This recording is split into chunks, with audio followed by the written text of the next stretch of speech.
जो वो होता है, क्या बोलते हैं, शिक्षा नीति है। हाँ, हर क्वार्टरली वहाँ पे एग्जाम होता है, बच्चे का IQ टेस्ट होता है। बिल्कुल होता है। हाँ, टेस्ट होता है। हाँ, और वही प्राथमिक विद्यालय, उस मांटेसरी विद्यालय के अध्यापक की सैलरी, मांटेसरी विद्यालय के अध्यापक की सैलरी प्राइमरी विद्यालय के अध्यापक की सैलरी का आधा भी नहीं है। बिल्कुल आधा है, नहीं है। क्यों नहीं है? उसका रीजन क्या है? आप ये सोचिए, उसी प्राइमरी और मांटेसरी विद्यालय का अध्यापक अपने बच्चे को उस प्राइमरी और विद्यालय में नहीं पढ़ाना पसंद करता है, वो उसके एवज में वो मांटेसरी और कॉन्वेंट में पढ़ाना पसंद करता है। रीजन क्या है? रीजन मैं बता रहा हूँ, कोई जिम्मेदारी सुनिश्चित नहीं है, सैलरी अधिक है। आप प्राइमरी विद्यालय में आपने शिक्षा नीति बनाई, किसी भी बच्चे को आप फेल नहीं कर सकते। 1 से 8 तक आप नींव का ईंटा कमजोर करते चले जा रहे हैं। खाना दे रहे हैं, कपड़ा दे रहे हैं, जूता मोजा दे रहे हैं, ड्रेस दे रहे हैं, कापी किताब दे रहे हैं, लेकिन शिक्षा नहीं दे रहे। शिक्षा नहीं दे रहे। उसका रीजन ये है कि आदमी सिर्फ जो है जिसको ये चीज दे रहे हैं वो सरकार चुनी हुई किसी बेस पे जाती है ना।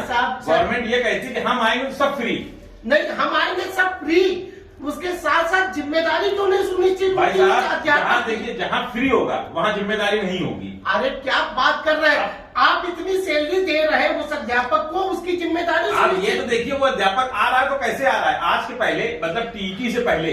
हाँ। अब ये तो अब होने लगा, अब तो लड़के अच्छे पढ़ के आने लगे, मतलब कॉन्वेंट स्कूल के भी है या बीटेक करने वाले लड़के भी है, अब वो टीचर बन रहे हैं। नहीं तो BA MA वाले जो है, मतलब मैंने अपनी आंखों से देखा कि उन्होंने क्या किया, कहा कि फला जगह सेंटर डलवा लीजिए, बढ़िया 90% आ जाएंगे, वहां से भर दीजिए 80% आ जाएंगे।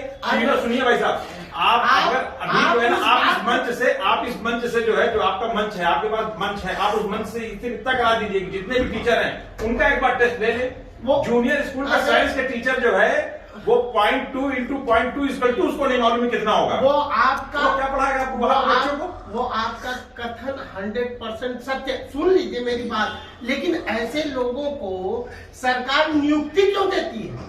अरे उन्होंने वो क्राइटेरिया पास कर लिया। अरे अब सरकार ने उस चीज के लिए उन्होंने बनाया कि हम ठीक है टीटी का वो करेंगे, ठीक है ना, हम टीटी का टेस्ट लेंगे, उसको भी उन्होंने फुल प्रूफ बनाया।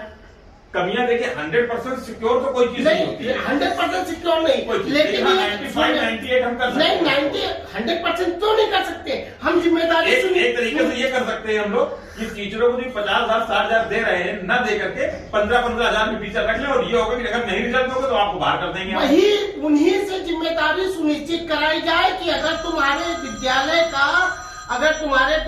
का इतना रिजल्ट नहीं आया तो तुम्हारी सैलरी से इतने परसेंट। हमारे टीचर है, सुनिए मेरी बात तो सुनिए, मैं पॉलिसी जो बता रहा हूँ कि अगर तुम्हारे विद्यालय के इतने परसेंट रिजल्ट नहीं आए तो तुम्हारी सैलरी से 50%, 75%, इतने परसेंट कटौती होगी। अभी आपको मैं 100% दावा कर रहा हूँ, हिंदुस्तान के प्राथमिक विद्यालयों का और मांटेसरी के विद्यालयों में कंपैरिजन कर लीजिएगा। प्राइमरी के विद्यालयों में पढ़ने वाले व्यक्तियों क्या होगा कि आज से 40-50 साल पूर्व उसी प्राइमरी विद्यालय, 20 साल पहले, 50 साल को जा रहे हैं, 20 साल पहले मैं भी पढ़ा हूँ, इसलिए मैं बता रहा हूँ। तो प्राइमरी विद्यालय के पढ़े हुए बच्चे IAS, IPS, PCS, doctor, engineer, professor, विधायक, सांसद सब हैं, आज की डेट में है। लेकिन क्या वजह है कि आज का पढ़ा हुआ व्यक्ति अगर उसको 8वीं तक पढ़ा है, उसको कह दिया जब सही से नाम लिखो, नाम नहीं लिख पाता है। उसका रीजन यही है, उसका जैसे पढ़ाने वाले हैं वैसे पढ़ने वाले हैं। पहले विद्यालय का बजट कितना था? पहले विद्यालय का बजट कुछ भी नहीं था। आज विद्यालय के उत्तर प्रदेश का बजट बता रहा हूँ 22,000 करोड़ है। 22,000 पैसा क्या पैसा? मैं बता तो रहा हूँ। हमारी भाभी जहाँ टीचर थी उनको छोड़ने गए एक बार। हाँ। ये कानपुर देहात में गाँव है सिमरिया, मतलब नदी जमुना जी का, मतलब कानपुर जिले का आखिरी गाँव कह लीजिए, जो कालपी से लगा बैठे जमुना जी का आखिरी गांव है। हाँ। हमारे ख्याल से मल्ला जो नाविक होते हैं वो बहुत था। हाँ। मतलब टीचरें उनको बच्चों को बुलाने जा रही थी और घर वाले ये कह रहे थे कि अपने बच्चों को नहीं भेजेंगे क्योंकि हमको काम करवाना है। अब देखिए बात समझिए, उनका बच्चा असली वहां खाना खाने जाता था। वही मैं कह रहा हूँ, जैसे टीचर पढ़ाने वाले, जैसे पढ़वाने वाले सरकार, और वैसे ही वो लोग जो अपने बच्चों को सिर्फ उसी चीज में, अरे आप भेजो ना, आप कहो आप सिर्फ भेज इसलिए हो कि हमको सिर्फ 2 जोड़ी कपड़े मिलेंगे और 2 टाइम पे खाना मिलेगा। देखिए एक चीज, मंच से नेता, चाहे वो आपके किसी पार्टी की हो, किसी अरविंद केजरीवाल दिल्ली में जोर जोर से चिल्लाते हैं कि तुम्हें गोलवलकर को पढ़ाना पढ़ाओ, लेकिन हम अपने विद्यालय में बाबा साहब डॉक्टर भीमराव अंबेडकर को पढ़ाएंगे। अरे तो उसके लिए प्रचार उत्तर प्रदेश सरकार क्यों नहीं करती भाई? क्यों नहीं प्रचार करती कि शिक्षा की क्या ताकत है?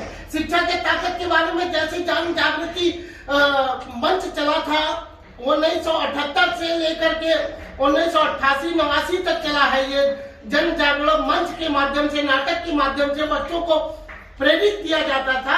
हाँ, समाज के बच्चों को प्रेरित किया जाता, शिक्षा की ये ताकत होती है। तो इस तरीके का प्रचार क्यों नहीं करती है? 22,000 करोड़ के बजट में मैं कह रहा हूँ 10% निकाल दे प्रचार प्रसार में, गांव में बच्चों को बताने में कि शिक्षा का ये आधार है, शिक्षा से ये है। आज इनके भाई साहब, लेकिन कोई करना नहीं चाहता, कोई पढ़ना नहीं चाहता, कोई पढ़ाना नहीं चाहता है। भाई जो आपने कहा ना कि एक टीचर उसी स्कूल में पढ़ता है लेकिन अपने बच्चों को नहीं पढ़ाता, उसका रीजन है कि वो खुद नकल करके वहाँ टीचर बना है। तो ये किसकी, ये कमी किसकी है? हम देखिए, हम कह रहे हैं आप, मैं बता रहा हूँ 100% कोई व्यवस्था फुल प्रूफ नहीं हो सकती है। एक जगह निकली, एक जगह निकली, क्यों नहीं हो सकती? एक पोस्ट निकली, ठीक है, एक पोस्ट निकल आई, ठीक, किसी भी तरीके से इस बात को मतलब अनखा ना लीजिएगा, कोई भी यहाँ पे जो भी एक पोस्ट निकली, 100 पोस्टें निकली, ठीक है, 100 में से मान लीजिए 27% इधर चला गया, 15% उधर चला गया।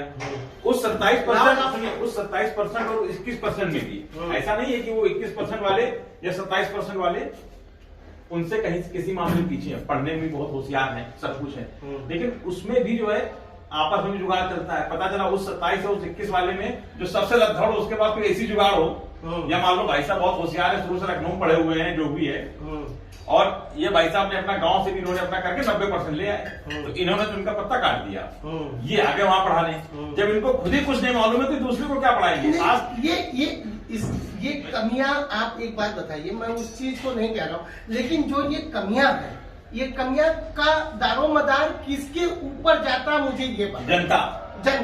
जनता के ऊपर जाता भाई साहब, क्योंकि जनता ही करती है। घूस हम देते हैं इसलिए अगला घूस लेता है भाई साहब, अगर हम घूस नहीं देंगे तो अगला घूस नहीं ले पाएगा। व्यवस्था देखिए, सबसे बड़ी चीज है व्यवस्था को संचालित करने वाले लोग, जो व्यवस्था को संचालित करते हैं। व्यवस्था आप मेरे हाथ में दीजिए, मैं ज्यादा बड़ी बात, आप मेरे हाथ में दीजिए, अगर व्यवस्था न आप जो जब आपके हाथ में व्यवस्था आएगी तो आपके साथ जो इतना बड़ा प्रदेश जब आप चलाएंगे तो आपके साथ मतलब आप अकेले तो नहीं चला पाएंगे, वो भाई कोई आपका घर तो है नहीं, या लखनऊ तो है नहीं, या ट्रांसपोर्ट नगर तो है नहीं, आपके साथ 50 आदमी होंगे। रेगुलेटिंग अथॉरिटी जो है, जो रेगुलेटिंग अथॉरिटी है, वो जब तक उसका डंडा मजबूत नहीं होगा, उसका डंडा सख्त नहीं होगा, व्यवस्था के खिलाफ 10 टीचर निकालेंगे, 50 टीचर निकालेंगे, आप 100 टीचर निकालेंगे, अगले 5 साल बाद पब्लिक आपको निकाल देगी।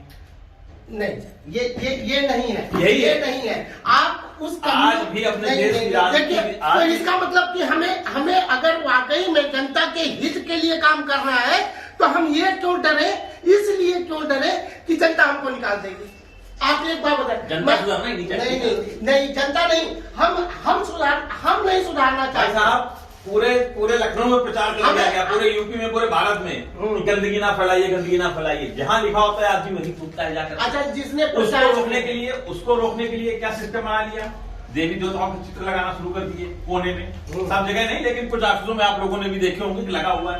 क्या मतलब हिंदुस्तान का आदमी साला इतना बैल बुद्धि है, तो उसको इतनी अकल नहीं है कि हमको यहाँ नहीं थूकना है। लिफ्ट के अंदर खड़ा होगा, मुंह में पान मसाला भरे होगा, थूकेगा कहाँ? जब लिफ्ट के अंदर घुसेगा तो उसके कोने में थूकेगा, कई ऑफिसों में। तो ये व्यवस्था क्यों?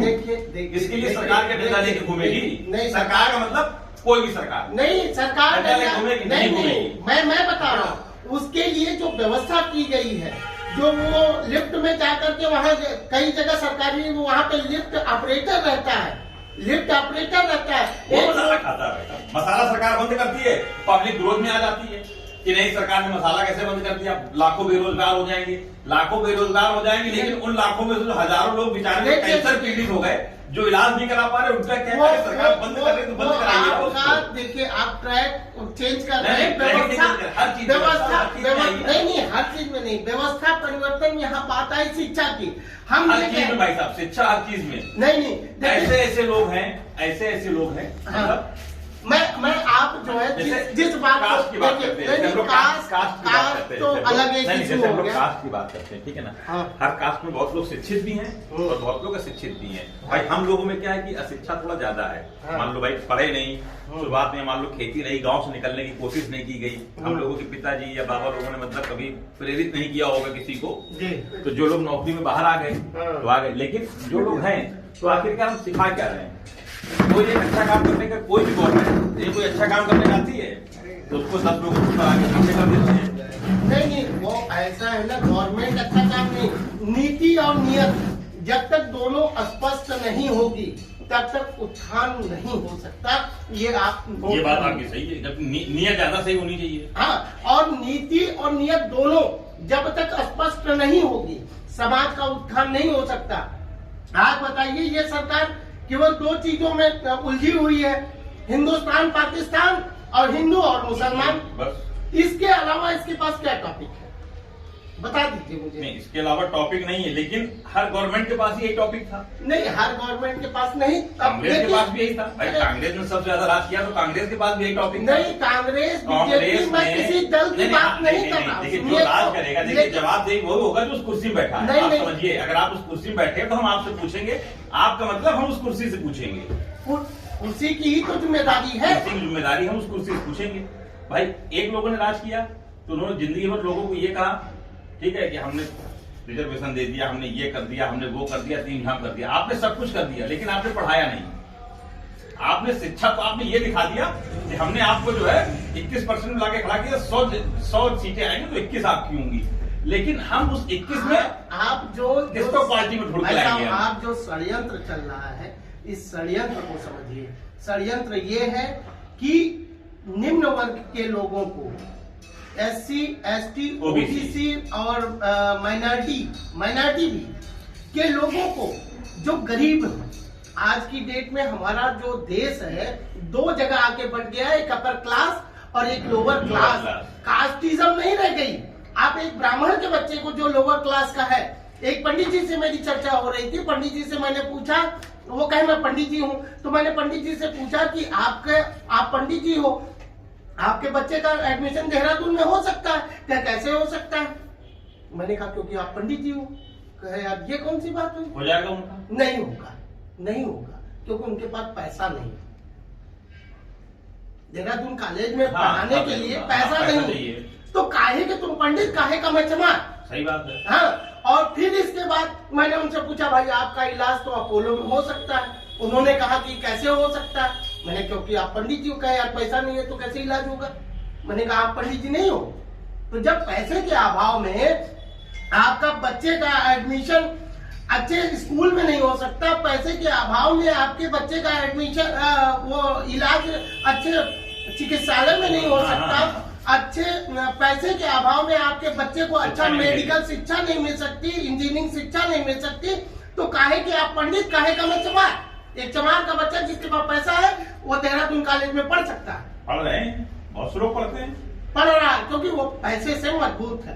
तो आज जो समाज हमारा 2 वर्गों में बटा हुआ है, ये वर्गों के डिफरेंस को जो हम लोग वो कर रहे हैं, उस चीज पे चर्चा होनी चाहिए। अगर शिक्षा, हम किसी वर्ग विशेष की बात नहीं करते हैं, शिक्षा सारे लोगों के लिए हमारा मूल अधिकार है, मूलभूत अधिकार है। अब ये फंडामेंटल राइट्स है, एजुकेशन हमारा, ये कॉन्स्टिट्यूशन का वो बता रहा हूं मैं आपको। ये शिक्षा व्यवसाय नहीं माना जा सकता। शिक्षा हमारी तो मूलभूत अधिकार है, अपना मूलभूत अधिकार है। शिक्षा, चिकित्सा, रोजगार, ये सारा चीज जो है मूलभूत अधिकार है अपने। और इसकी रेगुलेटिंग अथॉरिटी गवर्नमेंट है, और गवर्नमेंट की जो पॉलिसी है, मैंने एक बात 2 बड़े स्पष्ट शब्दों में कहा, नीति और नियत। नीति आप कितना भी अच्छा बना लिए, नियत अगर आपकी खराब है तो कतई आप सर्वाइव। आपके मंत्रिमंडल को देखिए, कोई चीज ऐसी नहीं है कि आपकी उसमें 50 आदमी है, आपकी नियत अच्छी है, हो सकता है हमारी खराब निकल जाए, या हो सकता है भाई साहब खराब निकल जाए। आप